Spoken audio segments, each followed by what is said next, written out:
Everything Chris. Everything Chris. Everything Chris. Everything Chris. Everything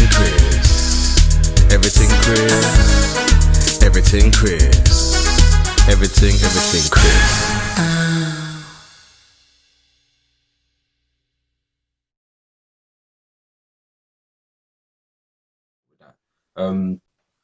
Also, so now it's one of my favorite parts of these talks. I like to go into these things called the hotspot questions. Ooh. They're two three-part questions, so I'm gonna do it as a perspective from a coach. So the Okay. first part is a player you love coaching, a player you love coaching against, and a funny player you've coached. Funniest player. Okay. Okay. So a player I love coaching of that I've coached before. Yeah. Boy, that's a tough one, man. Like you're putting me in a tough spot here. Wow. Oh, I don't know how I can pick one. There's been so many great ones, and we've had so many here for so long that If it's you- hard. It's hard to pick. But I think Connor and Jamel, because I'll say them, Connor Washington and Jamel Anderson, Okay, yeah. because they came to us at such a young age. Yeah. When they came to us, they were still so young in the game, and to have watched them grow and watch them progress and watch them Yeah. develop as not only basketball players but as people, really makes you feel good as a coach. It's more than just basketball. So they probably would stand out because they've been here so long, and I've watched them grow up, and they were kids Yeah. when they got here. So and that's what this sport is about for me too, is that the relationships. So Yeah. I will pick them, but I'll say Drew Sullivan. I will pick as I the know guy Drew, that yeah. the guy that you want to pencil into your lineup. We had the saying on the bench all the time. We'd be sitting on the bench before the game, and I'd look over to Coach Jerem or I'd look over to Coach Gledel, and I'd say it so many times. It's great to have number 8 tonight. We'd be a little nervous about the game, but we'd watch him warm up, and we'd go, yeah, number 8's going to take care of us tonight. We're going to be all right, because he was as special as it gets as a player and as a competitor when the chips were down. Definitely. I like that. Player you love coaching against. What does loved coaching against mean? That I respected his game so much, or because you don't love the guys that are killing you, do you? Yeah. It could be any kind of player. Guy that killed you, or a guy that you just knew how to play against very well. I'll give you a guy. I'll give you a guy, and obviously the Eagles Riders rivalry was tremendous. Yeah. And I think that playing in those games really elevated us, elevated them, elevated the league. We had so many great battles in finals and games. So I'll probably say Charles Smith. Smith. His name's come up a few times. Unbelievable player. Ripped my insides out many times by just making shot after shot as a player. And then Fab, obviously, with Fab Flanoy. I had known Fab for a long time. I played against him. And, the intensity in those games and the passion between the two clubs, and going head-to-head with a legend like him who was dominating the league at that time was tremendous. And I'll never forget those games. And I think that there were so many times where you'd be battling all game, and you'd be talking all game and mounting a game. But when the game ended, there was healthy respect. Yeah. And That's what I mean. Love it. Healthy respect, and we look forward to battling again, because we just kept playing in so many big games over the years. Oh, we've got a comment here. Apparently, you're the #1 referee and manipulator in the B-ball. All love, coach. Okay, who said that? NBA Live himself. Oh, NBA. Is that a compliment? Yeah. All love, he said. All love. I disagree with that one, but thanks. I appreciate that. You try to do your best with them, with the referees.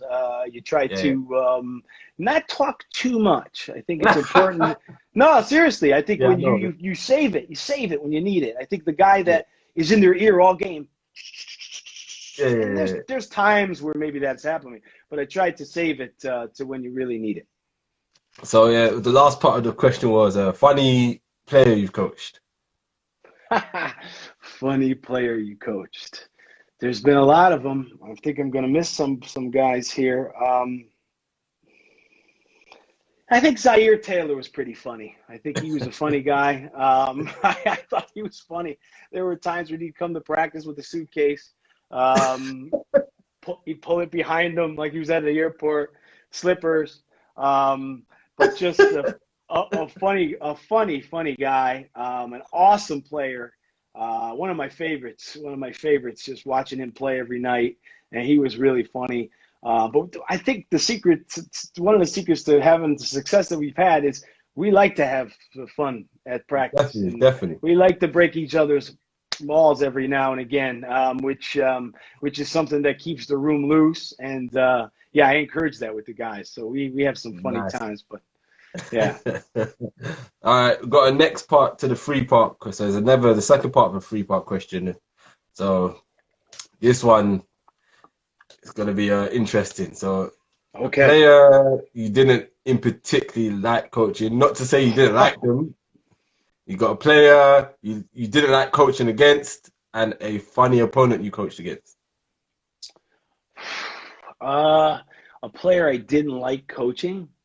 Man, that's a tough one. There hasn't been that many that have stayed around. There's some guys that left early. Are those guys Don't have to give no names. Don't have to give no names if you don't. We can keep it. Yeah, we had a player back in the day here that I'll say this. He was probably the most talented player one of the most talented players we ever had, but he had a hard time controlling his emotions. I think people that have followed our program will know who he was. He left early. I think he was averaging 25 plus a game or something. But his emotions were really difficult to deal with at times. And I thought that was a challenge. But, yeah, I mean, most players I've had, I've loved coaching them. What's the next question? Player you love coaching against. No, you didn't like coaching against. So someone who gave you problems. Well, I said Smith, no question about it. Oh, man. Geez, you look back on it, and it's been so long. There's so many of them that would torture us at times that were tough. I don't know. Caught me off guard. I did say the Eagles guys. What about the MVP? What about two-time MVP? Oh, Robinson? Yeah. Oh, yeah. I mean, talk about, you can put him right in there. You know, it's a really hard guy to stop because he is he's got guts, number one. So he's ready to take and make the big play all the time, which you know, a lot of players say they will, but they do run away from the ball when it counts. He'll go get it. His ability to shoot off the dribble is so hard to defend. And his ability to stay composed too and stay in the game. Yeah, he's right up there. He's been a phenomenal player in this league and very difficult to defend. So no question about it. Okay, I found the player with you. And then a funny opponent you love coaching against. Funny opponent. There's some funny ones. I don't know who. It's fun when you talk with a guy and you kind of have a nice little running conversation with them. I'm trying to think of who was the one that. I bet a few people said one name. A few people said one name. York's come up a few times as a funny opponent. Well, yeah. Geez, I forgot about him. York. Wow. Thank you for reminding me. I could sit here and tell York stories all day.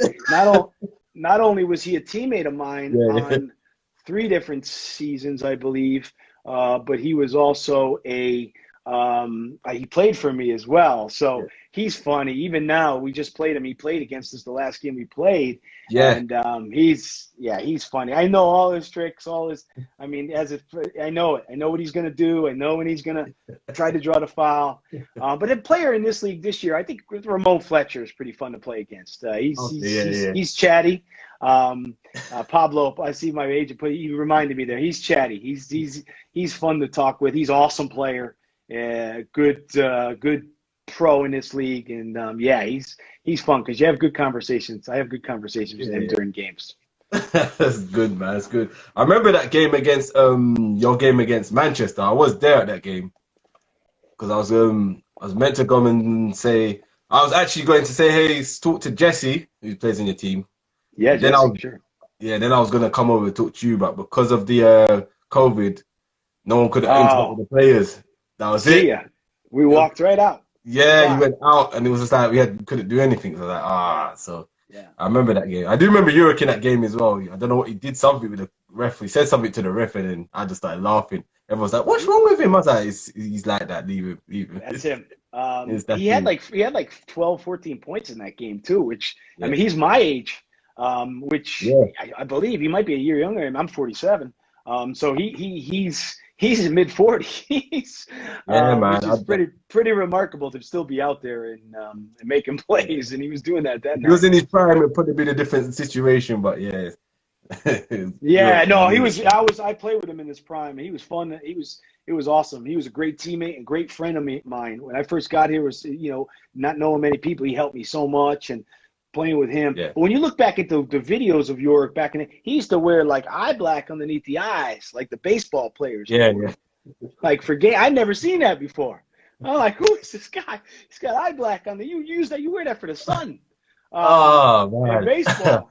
Yeah, so yeah, I think that Oh man. the character that he is was remarkable, and I loved having him when I was coaching because he was able to really do a great job in the locker room with the players. He was awesome. This Definitely.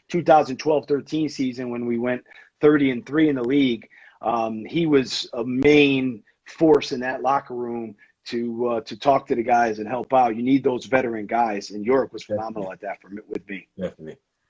I like that. I like that. All right. Everything, Chris. Everything, Chris. Everything, Chris. Everything, Chris.